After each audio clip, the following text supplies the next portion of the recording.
What you see here is $10,000 on the table. You can take this money as a loan, but I will charge you a little bit of interest rate. Like most people, you take the money and you go buy a nice car. But in 10 years, it's time to pay me back.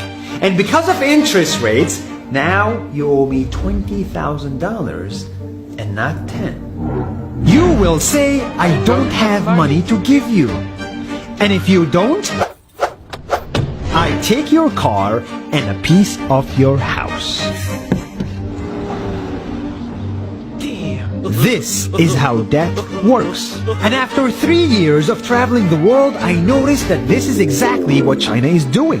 For example, take the small island nation of Sri Lanka. This developing country needs money and China has a lot of it. So Sri Lanka took billions of dollars in Chinese loans. It was easy money just there to be taken. And with that, they built skyscrapers, highways, airports, and shipping ports. The country grew and prospered. But few years later, this easy money came with interest rates, and Sri Lanka was so much in debt that it couldn't pay back China its money. And the only way out was to give China control of what they had built. In other words, Sri Lanka lost a piece of its home to China because of debt. This is the Chinese money trap. And it's a real thing I saw all over the world.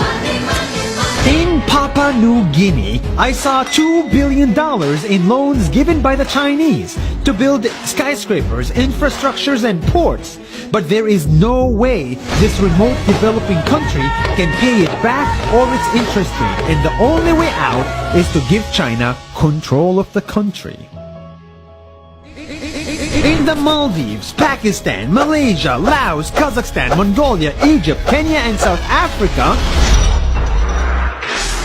the same thing is happening, and many countries are struggling to pay back Chinese loans. If you look closely, all these infrastructure projects like highways, ports, and bridges connect to China through the sea or through the land to form something far bigger, far more powerful than just a bridge. A new Silk Road. The world is already made by China, and I think slowly it will be owned by China.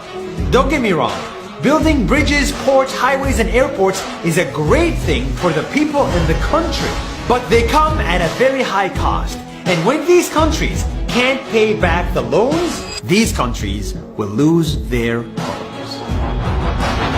One thing my parents had taught me is that there's no such thing as a free lunch or a free ride. So if we're not careful with our money or other people's money, then we better start learning Chinese.